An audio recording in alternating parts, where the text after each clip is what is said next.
সন্দীপ দা, আমি তোমাকে একটা কথা বলি। কথাটা হচ্ছে যে এটা হওয়ারই কথা ছিল। আর আমি আমার একটা ভিডিও করেছি, সেটাতে আমি বলেইছিলাম যে বাচ্চারা এই সন্দীপ দাকে নিয়ে এই ভিডিওগুলো করছো, যে নতুন বিয়ে করেছে বা নতুন এই বউ সেই নানা মানে বউ কেচ্ছা আর কি।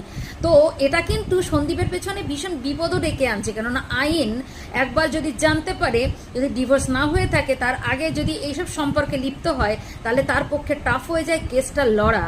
তাই আমি সন্দীপ দাদাকে বলবো যে আগে তোমার পাশের যে দিদিগুলো রয়েছে, তোমার খুব কাছের প্রিয়জন দিদিরা রয়েছে সোশ্যাল মিডিয়াতে, তাদেরকে তোমরা মুখটা বন্ধ করাও। তুমি বিশেষ করে মুখ তাদেরই বন্ধ করতে বলো, কারণ তাদের ভিডিও দেখে বা তাদের স্পর্ধা বা তাদের কথাবার্তা সমস্ত কিছু দেখেই কিন্তু মানুষ ভিডিওগুলো করে। আর তোমার ভিডিও, তুমি যেগুলো কথা মানে তাদেরকে সাপোর্ট করো, যেভাবে যে জায়গায় তুমি সম্পর্ক দিয়ে বসিয়েছো, তো অবশ্যই ভাইয়ের কথা থেকে বড় কথা, ভাইয়ের দিদির কথা তো সেটা গ্রাহ্য হবে, তাই না? কিন্তু